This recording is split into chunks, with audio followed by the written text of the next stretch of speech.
Perkenalkan, nama saya Hernita, NPM 2015310394, kelas 4 reguler 1 klaster 2D, studi manajemen.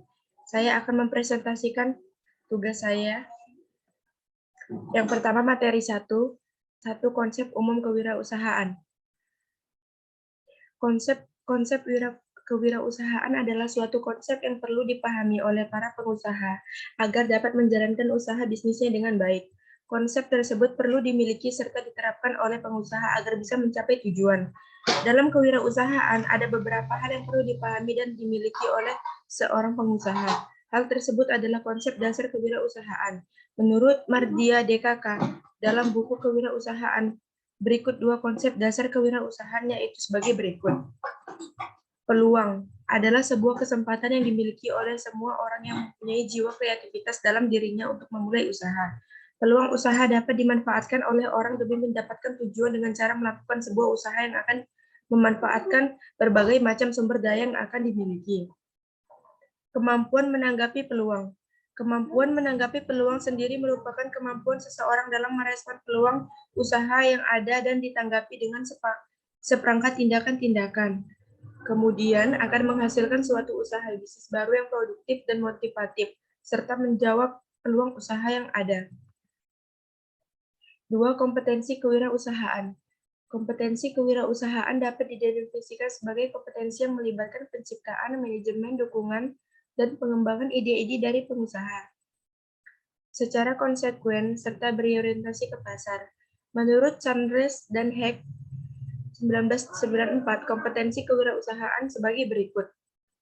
Knowing your business, yaitu harus mengetahui usaha apa yang akan dilakukan. Knowing the basic.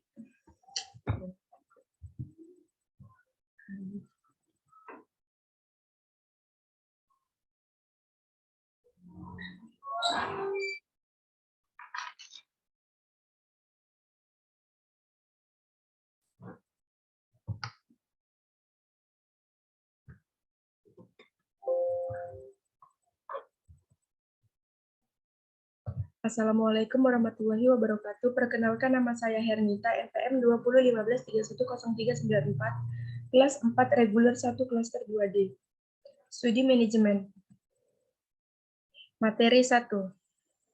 Konsep umum kewirausahaan. Konsep kewirausahaan adalah suatu konsep yang perlu dipahami oleh para pengusaha agar dapat menjalankan usaha bisnisnya dengan baik. Konsep tersebut perlu dimiliki serta diterapkan oleh pengusaha agar bisa mencapai tujuan. Hal tersebut adalah konsep dasar kewirausahaan. Menurut Mardiana DKK dalam buku Kewirausahaan, berikut 2 konsep dasar kewirausahaan, yaitu sebagai berikut. Yang pertama, peluang adalah sebuah kesempatan yang dimiliki oleh semua orang yang mempunyai jiwa kreativitas dalam dirinya untuk memulai usaha. Peluang usaha dapat dimanfaatkan oleh orang demi mendapatkan tujuan dengan cara melakukan sebuah usaha yang memanfaatkan berbagai macam sumber daya yang akan dimiliki. Kedua, kemampuan menanggapi peluang. Kemampuan menanggapi peluang sendiri merupakan kemampuan seseorang dalam merespon peluang usaha yang ada dan ditanggapi dengan sepakat tindakan-tindakan tersebut. Kemudian akan menghasilkan suatu usaha bisnis yang baru, yang produktif dan inovatif, serta menjawab peluang usaha yang ada. 2. Kompetensi kewirausahaan. Kompetensi kewirausahaan dapat didefinisikan sebagai kompetensi yang melibatkan penciptaan, manajemen, dukungan, dan pengembangan ide-ide dari pengusaha secara konsekuen serta berorientasi ke pasar. Chandler dan Heng 1994, kompetensi kewirausahaan sebagai berikut. 1. Knowing your business, yaitu harus mengetahui usaha apa yang akan dilakukan. 2. Knowing the basic business management, yaitu mengetahui dasar-dasar pengelolaan bisnis. 3. Having the proper attitude, yaitu memiliki sikap yang benar terhadap usaha yang dilakukannya. Having adequate capital, yaitu memiliki modal yang cukup. Modal tidak hanya berbentuk materi tetapi juga moral. 5. Managing finance effectively, yaitu memiliki kemampuan mengatur atau mengelola keuangan secara efektif dan efisien. 6. Managing time efficiently, yaitu kemampuan mengatur waktu seefisien mungkin, mengatur, menghitung, dan menempati waktu sesuai dengan kebutuhannya. 3. Peluang-peluang wirausaha. Peluang usaha terdiri dari dua kata, peluang dan usaha. Peluang berarti kesempatan dan usaha berarti upaya untuk mencapai tujuan yang diinginkan dengan berbagai daya yang dimiliki. Sederhananya, peluang usaha adalah suatu kesempatan yang dimiliki oleh seseorang untuk mencapai suatu tujuan. Dalam hal tujuan dari peluang usaha adalah untuk mencapai keinginan, yaitu dapat berupa keuntungan, uang, kekayaan, kepuasan batin, popularitas, serta sosial, dan lain-lain. Untuk mencapai tujuan tersebut, seseorang dapat memanfaatkan sumber daya yang dimilikinya. Sumber daya tersebut mencakup segala sesuatu yang dapat menunjang kegiatan usaha, di antaranya uang atau modal, pengetahuan, skill, dan relasi. Materi 3. Merintis usaha baru dan menganalisis model pengembangannya. Merintis usaha baru. Sebagai seorang pemilik dan pengelola usaha atau pengelola usaha kecil wirausaha, bisa memilih dan melakukan 3 cara yang dapat dilakukan oleh seseorang apabila ingin memulai usaha atau memasuki dunia usaha, yaitu merintis usaha baru, starting, membeli perusahaan orang lain, buying, kerjasama, manajemen, franchising. A. Merintis usaha baru, starting. Untuk memasuki dunia bisnis diperlukan jiwa wirausaha. Cara pertama untuk memiliki dunia bisnis adalah dengan memulai bisnis baru. Metode ini diwujudkan dalam pembentukan dan penciptaan model ide organisasi manajemen. B. Membeli perusahaan yang telah ada, buying. Cara kedua yang bisa dilakukan oleh seseorang yang akan merintis usaha baru adalah dengan membeli perusahaan telah didirikan atau dirintis dan diorganisir oleh orang lain dengan nama goodwill dan organisasi usaha yang sudah ada. C. Kerjasama manajemen atau waralaba franchising. Cara ketiga dalam memasuki dunia usaha adalah kerjasama manajemen atau yang biasa dikenal dengan istilah waralaba atau franchising. Franchising adalah suatu kerjasama antara entrepreneur atau franchise dengan perusahaan besar franchisor dalam mengadakan persetujuan jual beli hak monopoli untuk menyelenggarakan usaha. B. Usaha kecil dan model pengembangannya. 1. Makna usaha kecil. Di dalam Undang-Undang Nomor 9 tahun 1995, Pasal 5 tentang usaha kecil menyatakan bahwa 1. Usaha kecil memiliki tenaga kerja 5 sampai dengan 19 orang yang termasuk pekerja kasar, kerja pemilik, dan pekerja keluarga. 2. Memiliki kekayaan bersih paling banyak 200 juta tidak termasuk tanah dan tempat usaha. 3. Memiliki hasil penjualan tahunan paling banyak 1 miliar. 2. Pengelolaan usaha kecil dan strategi kewirausahaan. Perencanaan usaha adalah suatu cetak biru tertulis atau blueprint yang berisikan misi usaha, usulan usaha, operasional usaha, rincian finansial, strategi usaha, peluang pasar yang mungkin diperoleh, dan kemampuan serta keterampilan pengelolaannya. Usaha merupakan hal yang penting, yang berfungsi sebagai 1. Pedoman untuk mencapai keberhasilan manajemen usaha. 2. Alat untuk mengajukan kebutuhan permodalan yang bersumber dari luar. Dalam pengelolaan usaha terdapat beberapa pengelolaan. Salah satunya adalah pengelolaan keuangan. Dalam mengelola keuangan terdapat beberapa aspek yang harus diperhatikan.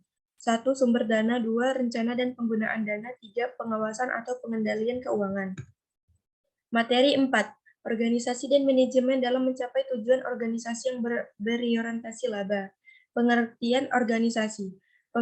Pengorganisasian atau organizing merupakan proses penyusunan anggota dalam bentuk struktur organisasi untuk mencapai tujuan organisasi, dengan sumber daya yang dimiliki dan lingkungan yang melingkupinya baik intern maupun ekstern. 2 aspek utama dalam organisasi yaitu departementasi dan pembagian kerja yang merupakan dasar proses pengorganisasian.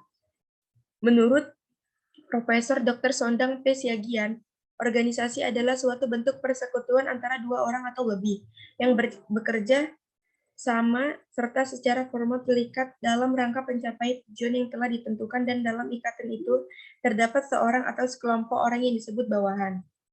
Sedangkan dalam arti umum, organisasi adalah sebuah wadah untuk sekumpulan orang yang bekerja sama secara rasional serta sistematis yang terpimpin atau terkendali untuk mencapai tujuan tertentu, memanfaatkan sumber daya yang ada di dalamnya.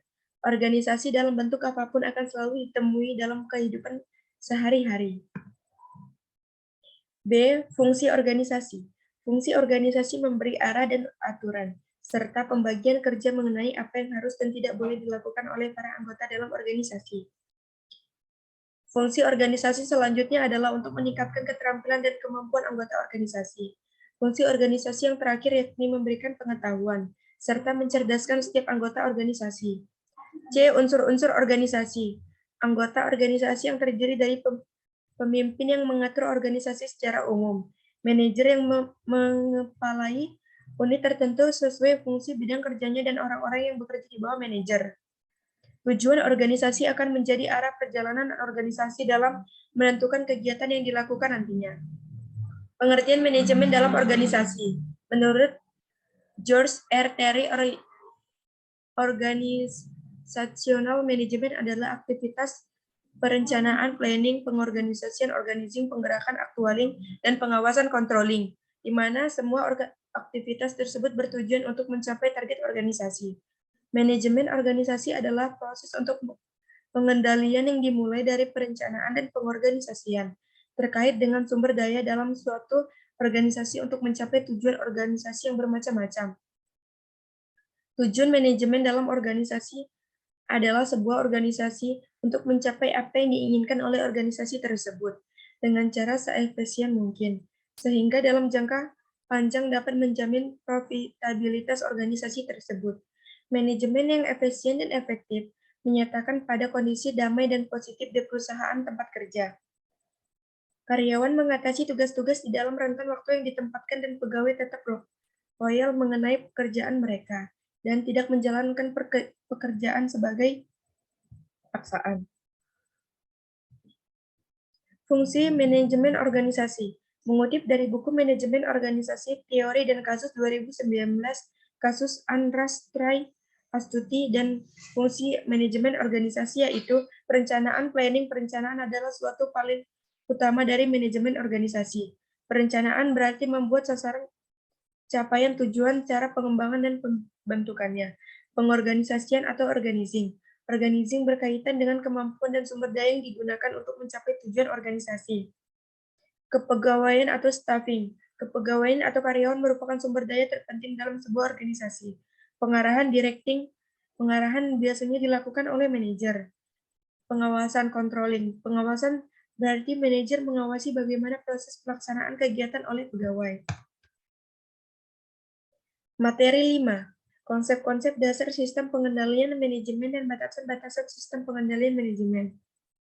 Yang pertama, sistem. Suatu sistem merupakan suatu cara tertentu dan bersifat repetitif untuk melaksanakan suatu atau sekelompok aktivitas. Sistem memiliki karakteristik berupa rangkaian langkah-langkah yang berirama, terkoordinasi, dan berulang, yang dimaksud untuk mencapai suatu tujuan tertentu. 2. Pengendalian. Menurut Hanif Ismail, DKK 2009, pengendalian adalah proses mengarahkan semua sumber daya, semua variabel-variabel untuk mencapai tujuan. Suatu perusahaan atau organisasi harus dikendalikan jalan aktivitasnya. 3. Manajemen. Menurut Halim Abdul, DKK 2005, manajemen adalah proses perencanaan, pengorganisasian, kepemimpinan, dan pengendalian pekerjaan anggota organisasi, serta pengendalian sumber daya organisasi untuk mencapai tujuan organisasi. Suatu organisasi yang bekerja bersama-sama untuk mencapai tujuan tertentu bersama dalam sebuah organisasi bisnisnya, tujuannya adalah mencapai tingkatan profil yang memuaskan. Pengertian sistem pengendalian manajemen. Menurut Suwadi, sistem pengendalian manajemen adalah sebuah sistem yang terjadi dari beberapa subsistem yang saling berkaitan, yaitu pemrograman, penganggaran, akuntansi, pelaporan, dan pertanggungjawaban untuk membantu manajemen mempengaruhi orang lain dalam sebuah perusahaan, agar mau mencapai tujuan perusahaan melalui strategi tertentu secara efektif dan efisien. Sistem pengendalian manajemen mempunyai beberapa ciri penting, yaitu sistem pengendalian manajemen digunakan untuk mengendalikan seluruh organisasi. Pengendalian manajemen bertolak dari strategi dan teknik evaluasi yang berorientasi dan menyentuh. Pengendalian manajemen lebih berorientasi pada manusia. Materi 6. Perilaku dalam organisasi. Faktor-faktor yang mempengaruhi keselarasan tujuan organisasi. Sistem pengendalian formal dan jenis-jenis organisasi serta fungsi pengendalian. Pengendalian perilaku dalam organisasi. Perilaku organisasi membahas seluruh kegiatan organisasi yang di dalamnya terdapat perilaku manusia, budaya, sosial, dan sistem yang mendukung adanya organisasi tersebut, sehingga antara manusia dan organisasi dapat saling mempengaruhi. Perilaku organisasi adalah bidang studi yang mempelajari pengaruh yang dimiliki oleh individu, kelompok, dan struktur terhadap perilaku dalam organisasi yang bertujuan untuk meningkatkan efektivitas suatu organisasi. Sistem pengendalian manajemen mempengaruhi perilaku manusia. Keselarasan tujuan. Tujuan pokok sistem pengendalian manajemen adalah menjamin sebisa mungkin adanya keselarasan tujuan dari masing-masing anggota ke arah tercapainya tujuan perusahaan. Keselarasan tujuan dalam suatu proses berarti tindakan-tindakan yang mengarahkan setiap anggota untuk menyelaraskan tujuan pribadinya masing-masing sesuai dengan kepentingan perusahaan. Sistem pengendalian formal. Sistem pengendalian formal adalah sistem yang memungkinkan pendelegasian otoritas di mana sistem formal memperjelas struktur kebijakan dan prosedur yang harus diikuti anggota organisasi. Pengendalian formal adalah pengendalian yang disahkan oleh organisasi dalam bentuk peraturan, surat keputusan, kode etik, presentasi, dan bentuk lain. Sedangkan pengendalian informal merupakan pengendalian tidak langsung. Hal ini berarti pengendalian yang tidak diformalkan atau dibuatkan peraturan oleh organisasi secara resmi.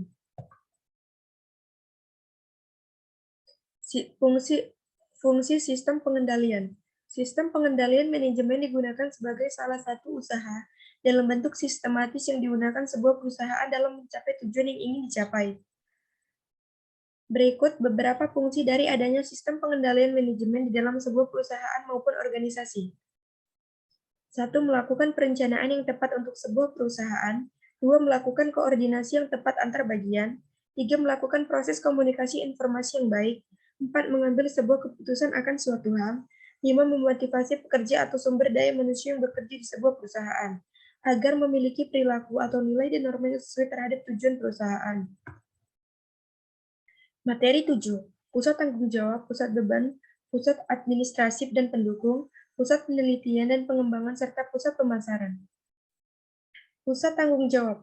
Pusat tanggung jawab merupakan organisasi yang dipimpin oleh seorang manajer yang bertanggung jawab terhadap aktivitas yang dilakukan.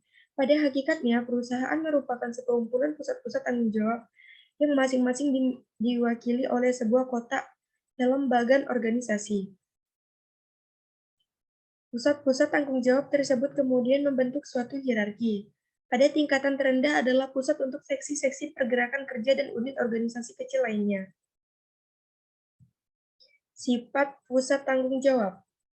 Pusat tanggung jawab muncul guna mewujudkan satu atau lebih maksud yang dimaksud dengan cita-cita.